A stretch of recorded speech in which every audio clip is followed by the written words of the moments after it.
Flight மேலே போயிட்டுருக்கு. அதில் இன்றைக்கி நம்ம போகிறோன்னு தெரில. ஒரு நாள் மிஸ்டர் பீஸ்ட் மட்டும் பசங்கள்லாம் கூட்டிகிட்டு லோ கிளாஸ்லேருந்து ஹை கிளாஸ் வரைக்கும் ஃப்ளைட்டில் பறந்துடலாம். எனக்கு இது மாட்ட ஒரு நாடு கொடுத்தீங்க இல்லை. நான் ஃபஸ்ட்டு வந்து என்ன செய்வேன்னா என் இலையை வந்து இது இப்படி பண்ணியிருக்கேன். இது எனக்குள்ள ஒவ்வொருக்கும் ஒவ்வொரு நாடு கொடுத்தணும்னே. உனக்கு கொடுத்துட்டீங்களே ஃபஸ்ட் நான் வந்து என் நாட்டுக்குள்ள வந்து என்ன செய்வேன்னா எனக்கு வந்து நான் மட்டும் இல்லை, எனக்கு நானும் கொடுக்கணும், என்னோட சேர்ந்து ஒரு 10 பேர் கொடுத்துக்கணும். இப்போ என் நாடு இது. என் நாடை ஃபஸ்ட்டு என்ன செய்வேன்னா நடுவில் சென்டரில் என் கோட்டையை அமைச்சிக்குவேன்.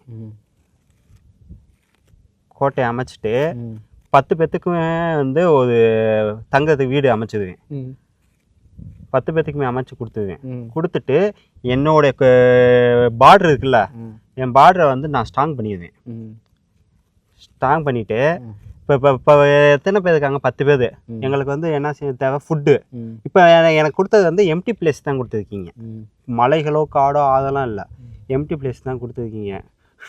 இல்லை, எனக்கு என்ன தோணுதுன்னா, ஏண்டா உனக்கு ஒரு நாடை கொடுக்கணும், அதுல நீ நடுவில் கோட்டை கட்டணும், அது கூட 10 பேர் சேவகம் பண்ண கொடுக்கணும். இந்த 10 பேர்த்துக்கு அதுக்கப்புறம் நீ வீட்டை கொடுப்ப. ஆமாண்ணே, அவங்களுக்கும் நமக்கு கூட இந்த நாடு போவோம் நாடு இல்லையா? அதை கொடுத்தாதான் நீங்க இதை செய்வீங்க. இல்ல எனக்குன்னு இல்ல ஒவ்வொருத்தவங்களுக்கும் ஒவ்வொரு நாடு கொடுத்தோம்னே. ஏண்டா ஒவ்வொருத்தவங்களுக்கும் ஒவ்வொரு நாடு கொடுத்தா மொத்தமாவே உலகத்துல 197 நாடு தான் இருக்கு. நாடுன்னு சொல்றது என்னன்னா ஒரு ஸ்பேஸ், ஒரு 100 ஏக்கர் 1000 ஏக்கர் அப்படி சொல்ல. நான் என்ன கேக்குறேன்னா, இப்ப அதை நீங்களே செய்ய மாட்டீங்களா? ஏன் இதை யாரு உங்களுக்கு கொடுப்பான்னு கேக்குறேன். நீ அப்படி கொடுக்கணும்னு நீ நினைக்கிற மாட்டே, நீ சம்பாதிச்சு இது மாட்டம் ஆளுங்களுக்கு கொடு. யாரு உனக்கு கொடுப்பாத? யாருதான் கொடுப்பா? யாரு? இயற்கை எல்லாத்தையும் கொடுத்து வச்சிருக்கு. அங்க வந்து நீ உருவாக்கி எதையாவது ஒண்ணு பண்ணேன்னா இது உனக்கு கிடைக்க போகுது. அதுதானே இப்ப கொடுக்குறாங்கண்ணே. கவர்மெண்ட் அதான் யாரு கொடுப்பா? கவர்மெண்ட் உனக்கு கொடுக்குமா? ஏண்டா நீ யாரு, என்ன பண்ணிருக்க, எதுக்கு உனக்கு கொடுக்கணும்? இப்போ உனக்கு இப்போ ஒரு 100 ஏக்கரை கொடுக்குறாங்கன்னு வச்சுக்கோ, ஊர்ல இருக்க மத்தவங்க எல்லாம் இவனுக்கு மட்டும் என்ன மட்டும் காலத்துல இருந்து குதிச்சானா 100 ஏக்கர் 10 பேரை கொடுக்குறீங்க, எனக்கெல்லாம் வேணும்னு கேட்க மாட்டானா? ஒவ்வொருத்தவங்களுக்கும் அப்படி கொடுத்து ஒரு குரூப்ண்ணே. இது வந்து நான் மட்டும்தான் ஹெட் இல்லைண்ணே, 10 பேருமே ஹெட்டு. சரி, 10 பேர். நான் என்ன சொல்றேன்னா, இதை நீ வந்து உனக்கு பிடிச்ச மாட்டா மாத்துறேன்னு சொல்றேன். இது 100 ஏக்கரை விட்டுரு, வெறும் 100 சென்ட். சரிண்ணே, இந்த கான்செப்டை விட்டுருண்ணே. இந்த கான்செப்டை நீங்க விட்டுருங்க. நான் ஒரு இந்த ஏரியாவுக்கு அமைச்சராகிறேன். அமைச்சர் ஆனவனா முதல்ல நான் கையெழுத்து விடுறது எதுக்குமா இருக்கும்? சுகாதாரத்துக்கு தான் ஃபஸ்ட்டு கையெழுத்து போடுவேன். ஏன்னா இப்போ வந்து சுகாதாரத்துக்கு வந்து ஃபாலோ பண்ணுறனால சுகாதாரத்துக்கு தான் முக்கியத்துவம் கொடுப்பேன் ஃபஸ்ட்டு. 2வது வந்து அதிகப்படியான மரங்களை வளர்க்க வைப்பேன். ஏன்னா வந்து மரங்கள்னால ஏகப்பட்ட நன்மை இருக்கிறனால மரங்கள் எல்லா சைடும். ரோடு வந்து எப்படின்னா நல்லா 4 வழிச்சாலை 2 வழிச்சாலை போடுற இடத்துல 2 வழிச்சாலை போட்டு ரோட்டில் இருந்து 10 அடி வந்து ஃபுல்லாக அந்த மரங்கள் வைக்கிறதுக்கு தான். எவனுமே ரோட்டுக்கு பக்கத்துலலாம் இப்போல்லாம் வந்து ரோட்டு நெருக்கி வந்து வீடு கட்டுறாங்க. அதெல்லாம் இல்லை, 10 அடிக்கு ஃபுல்லாக மரங்கள் தான். 10 அடிக்கு தாண்டி தான் அவங்கவுங்களுக்கு இடம் எல்லாமே பிரித்து கொடுக்கணும். ரோடு சைடில் 2 சைட்லேயும் ஃபுல்லாக மரங்கள் தான். இது அதுவும் இல்லாமல் 100 ஒரு விஷயம் சொல்கிறேன் கேளு. இப்போ நீ என்ன தெரியுமா பண்ணுற, இருக்கிற ஒரு விஷயம் இருக்குல்ல, நீ வந்து முதலமைச்சர். நான் என்ன சொல்கிறேன்னா, இப்போ இருக்கு தெரியுமா, இப்போ இருக்கிற ரோடெல்லாம் இப்படி இல்லைங்கிறதுனால ஒரு ஆதங்கத்தில் நம்மக்கிட்ட இது வருது. இப்ப நீ இவ்வளவு பெருசு இருக்கு, இவ்வளவு பெருசுல என்ன இந்த மரமெல்லாம் நீ வைக்க வேண்டியது இல்ல. ஒரு 30-40 வருஷத்துக்கு முன்னாடி போனேன்னா இதெல்லாம் இருந்துச்சு. பட் இந்த இருப்புக்கு தகுந்த வாழ்க்கையே இப்ப மனிதர்கள் வாழல. அதுதான் உண்மை. உண்மை அதுதான்டா. இப்ப என்ன தெரியுமா, இப்ப நம்ம வந்து இதெல்லாம் செஞ்சுட்டு இதை நம்ம செய்யணும் அப்படின்னு சொல்லியிருந்தோம்னா இதோட வழி தெரிஞ்சிருக்கும். இப்ப இதை செஞ்சவங்க எல்லா பேரும் ஏன் செஞ்சாங்க அப்படின்னா, இங்க இருக்கக்கூடிய மக்களுக்கு வந்து டிரான்ஸ்போர்ட்டிங்கு பிளஸ் நிறைய விஷயங்கள் தேவைப்பட்டிருக்கும். அதனாலதான் இந்த ரோடு தேவைப்பட்டுக்கிட்டு இருக்கு. ஓகே, இந்த ரோடு தேவைப்படும் போது இது மூலமா வருமானங்கள் இருக்கு தெரியுமா. இந்த வருமானங்கள்லாம் இதுக்கும் இங்கிட்டு நீ வைக்கணும்னு சொன்ன மரங்கள் இதுக்கும் ஃபண்டு ஒதுக்கி அந்த ஃபண்டை வச்சு பண்ணியிருந்தா ஈஸியா இருந்துரும்.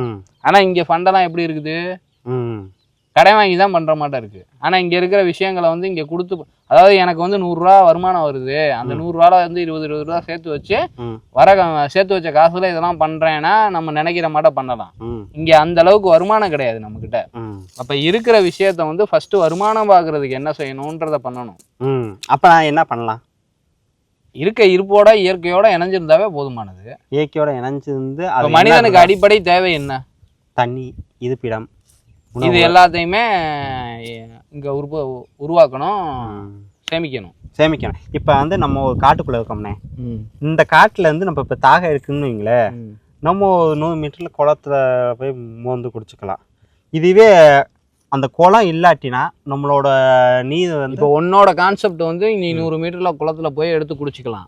ஆனா உன்ன மாட்டம் இங்க ஒரு 100 பேர்த்த எடு, நம்ம பசங்களே நமக்கு தெரிஞ்ச குடும்பத்தையே எடு. நம்ம நினைக்கிற மாட்டோம் குளத்துல தண்ணி எடுத்து விரும்புறவங்க. இன்னைக்கு காலையில நான் சொன்னேன்ல, ஒரு 20 வருஷத்துக்கு முன்னாடி 5 கிலோமீட்டர் தண்ணி எடுத்துட்டு வர்றது ஈஸியா இருந்தது. ஆனா இன்னைக்கு கீழே போய் மோட்டரை போட்டு தண்ணி எடுக்கிறது கஷ்டமா இருக்குது. அவங்களோட நீடுக்கு இந்த குளம் தேவையானா அதனாலதான் அழிஞ்சு போகுது.